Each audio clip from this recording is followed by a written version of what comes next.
right, one last whip on my Surly Crosscheck single speed before we change the drivetrain.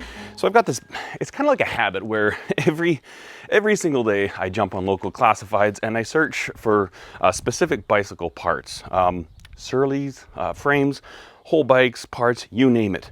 Now a few days ago, I saw a set of wheels, stock wheels off of a Surly Crosscheck. They had 200 kilometers on them, really good shape, and the price was right, so of course I bought them.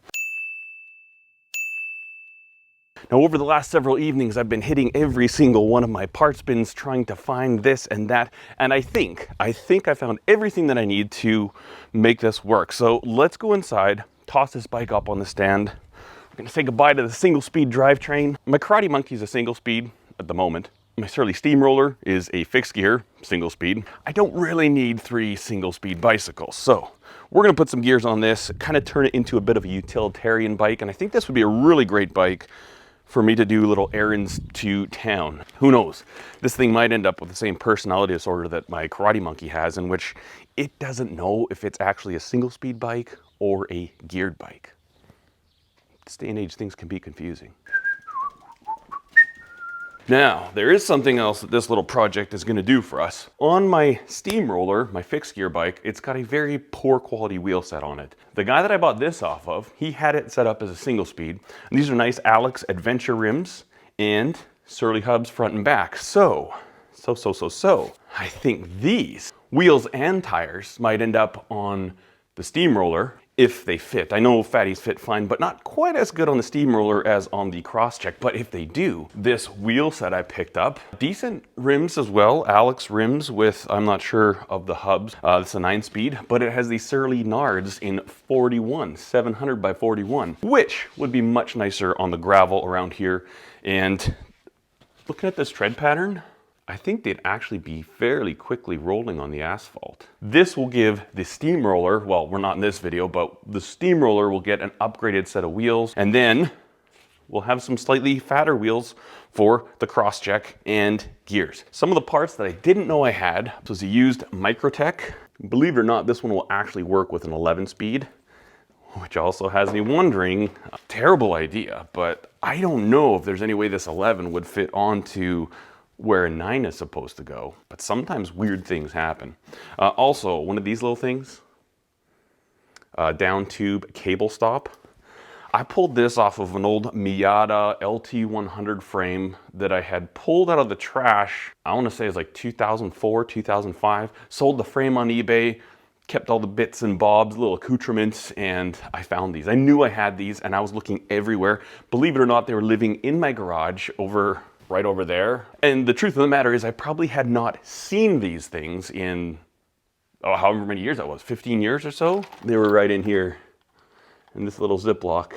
You gotta love hoarding bicycle parts. Another thing that I needed to find, and I just pillaged it off of one of my many bicycle frames that I have in storage under our front porch. Cable guide that goes on the bottom bracket. So we've got that, we've got the screw. I think we've got everything we need. It should be fairly straightforward. I've got brand new shifter housings. I'm pretty sure that this will work, this chainring that we've got. Ultimately, I'd probably like to get a narrow wide. I think that does a much better job at preventing it from falling off, but let's just start taking this stuff off and seeing if we can get this to work. All right, first let's take care of the easy stuff. It's essentially a brand new set of Surly wheels. And I think those would look really good on the old Steamroller. Beauty. Nothing says dork like a reflector on a wheel. Not that there's anything wrong with being a dork at all, but I just don't like these things. I think they look terrible. They remind me of department store bicycles, or BSOs. Okay, now it looks like a real bike. I just bought this tug nut to help keep my chain tension. Don't really need that, do I? I also have one that I just put onto the Steamroller.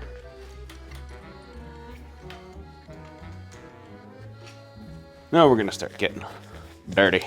All right, so we got the rear wheel, and again, in an effort not to be dorky, I gotta get rid of this plastic thing. I cannot abide by that. Get the old chain whip tool.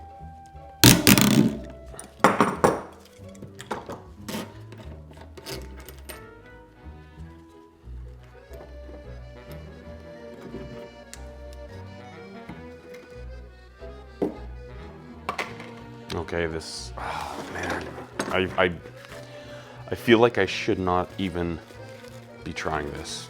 This is an 11-speed cassette. I wish I didn't have quite such a big granny gear, because that's ridiculous. And then, you know, just to even consider putting that on a Surly cross-check. Look at that, almost. You can see there's where the axle sits, and it would be so blinking tight. Not a chance. That's why I knew it wasn't worth looking at, and that's why I didn't even entertain it. But it makes logical sense just to put this back on and enjoy the ride. Beauty.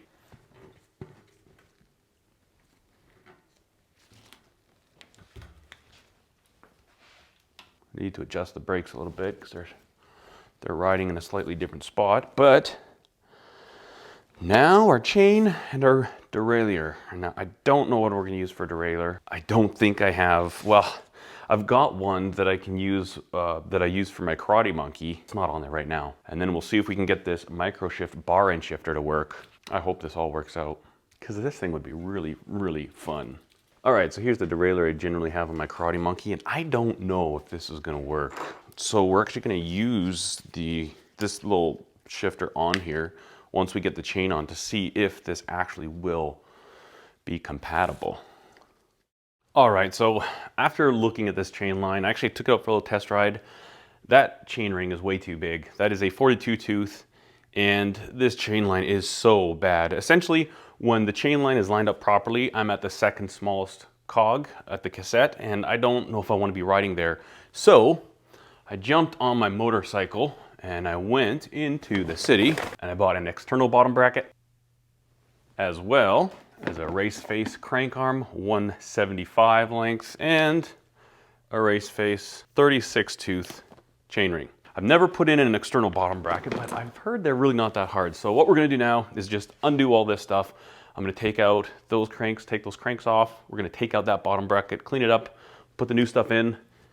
I also bought a new derailleur, a 7-speed derailleur, and I've got a new chain, so it's pretty much gonna be a brand new driveline. Also, this is gonna allow me to keep this one dedicated for my Karate Monkey so that I don't, basically that one always has the option to go multi-speed or single speed, as will this bike.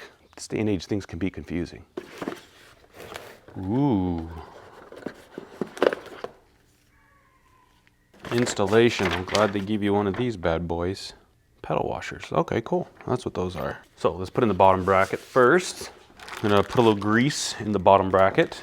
I also got one of these bottom bracket tools. A lot of people say you really don't need them, but I always like to have the tools. Just wanna be very careful you don't cross thread these. Now we're coming up to the little, looks like it's a thread locker tape that they've put on. Yeah, this wouldn't have been fun without the right tool. I don't need to go crazy with it. That should be good. And then it's basically the same thing on the drive side, but it's threaded counterclockwise. Rice face.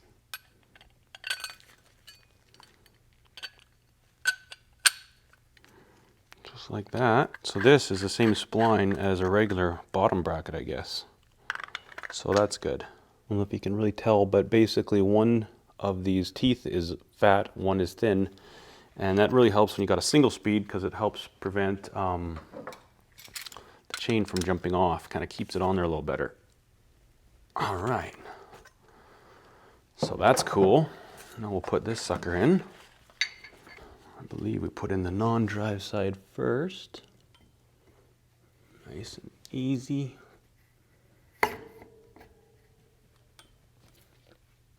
There we go.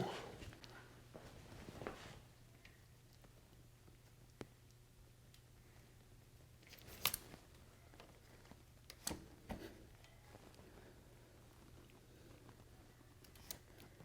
think I need some more spacers. All right, so I think I did this right. With this little kit, they give you an assortment of shims, and I didn't have any shims on, but I ended up putting even shims on either side of the bottom bracket.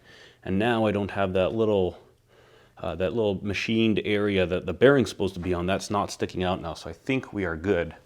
I didn't know I had to possibly shim it. Hopefully that's the right thing to do. All right, so I kind of wonder if this crank is not meant to work on this frame. What I did here, this is uber podunk. You see this little locking ring? This was a threaded locking ring off of a really weird old bike. And I took the plastic shims that were in there that press on the race of the bearing, took some of them out, I left the dust seal in there, and I put this thing in there. It's just a little bit big, but I mean, once you tighten it, it doesn't rattle. And it seems to be working fine, and I think our chain line is gonna be okay. I don't know. This is one of these things, you know, I'm just itching to get this thing going. And this is new territory to me with the external bottom brackets. But I think this is gonna work. And so what we'll do now, we'll put on our derailleur, and then we'll cut our chain, put the shifter on, run our cables, we'll get this thing buttoned up. Oh, it went all by itself.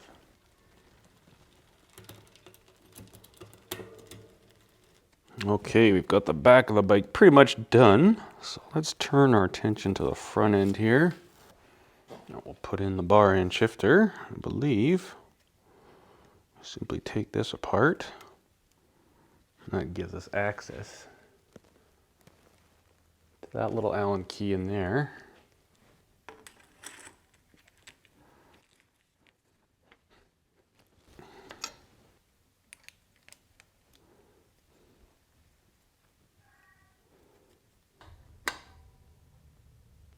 Beauty. All right, so this is gonna go in here, just like that, and then it's gonna exit and come like this. Like that, and then from there, I'll go, and we just need a little piece to go from here to here. We'll try that. I think that's good. There we go.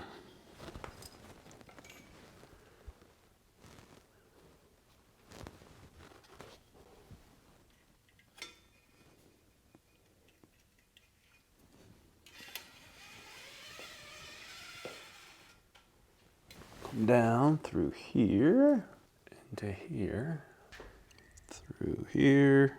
Take my handy dandy little tool. Okay, now, do we have shifting?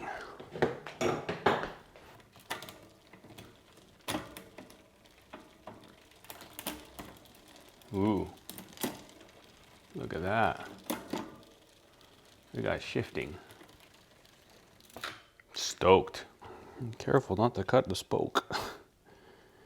That would ruin my day. Come on, Dinkus. There we go. Excellent. I like it. I like it a lot. All right, now back up to the front. We're gonna tape this sucker down exactly where we want it. All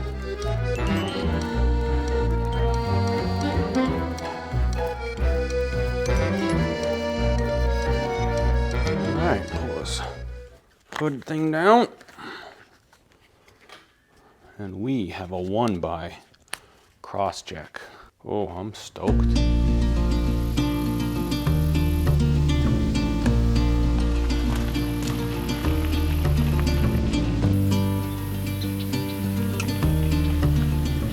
So I've had several days of riding this bike, and what a difference it has made to have some gears. It sounds ridiculous, I know, but you know, the biggest problem that I combat here is wind. And a lot of times I'll head to town and it'll be, you know, calm. By the time I get to town to come home, it's windy like crazy and it just sucks. So having these extra gears is just gonna be super nice. So far, this micro shift is working well. And I was really hoping I had all the parts in my parts bins to make this work, but one quick trip to a bike shop and we have a bike that feels brand new. Really enjoying this, and I'm really excited to put some miles on this summer, and who knows, maybe it'll stay this way through the winter, or maybe it'll go back to a single speed with the Karate Monkey and all these weird personality issues that my bikes tend to have. Thanks for watching the video, guys. I hope you enjoyed it. Cheers.